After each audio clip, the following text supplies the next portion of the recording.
This country's national treasures. More than 5 million people visit it here in Washington each year, but none of them get to see it the way you are about to.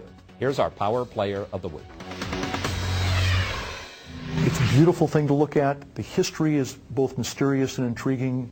Jeffrey Post is curator of the Gem and Mineral Collection at the Smithsonian's Museum of Natural History, and he's talking about the Hope Diamond. Blue diamonds have always been very rare, and so it's hard to lose a blue diamond in history. And what a history it's had.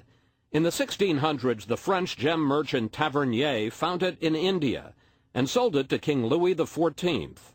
This blue diamond, then known as the French blue or the blue diamond of the realm, was one of his featured gemstones. During the French Revolution, it was stolen, and according to some accounts, ended up in the collection of King George IV of England.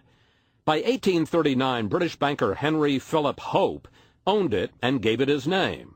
Only now the 69-carat diamond was 45.5 carats. We believe it ended up in London, and there was recut in order to disguise the diamond so that it could be now resold. That's not just a guess.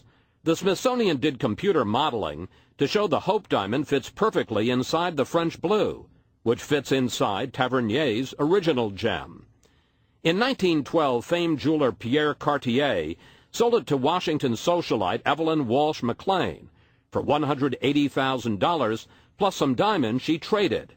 And Cartier seems to have invented a curse to go with it. Evelyn Walsh McLean wore it everywhere. It's hard to find a picture of her after she purchased the diamond in which she is not wearing the diamond. Gem merchant Harry Winston donated the Hope diamond to the museum in 1958, where it now sits in an impregnable glass vault. That is, except for this week, when Jeff Post took it out and gave us an extraordinary look at it. Well, Chris, here's the Hope diamond, and it's not often we have a chance to introduce someone as closely as we are here. May I? Go ahead. The Hope diamond. It is only 1 inch in diameter, but it has been an object of fascination for centuries. The museum is celebrating 50 years of the Hope diamond by displaying it next week naked, without its setting. Then people have voted on the internet for a new setting it will be displayed in next spring. But no one will see it like this. Speaking technically, how good a diamond is it? It is a diamond with great clarity. It is a near flawless stone. The combination of the size, the color, and the clarity of it make it an unmatched diamond. It really is one of a kind. And if you wanted to sell it? If there's anything in the world that one could point to and say it's priceless, take the U.S. Treasury, or even bigger, the U.S. debt, and try to take that money and go out and buy another diamond like this one, you literally could not do it. There is not one out there anywhere. That was a treat.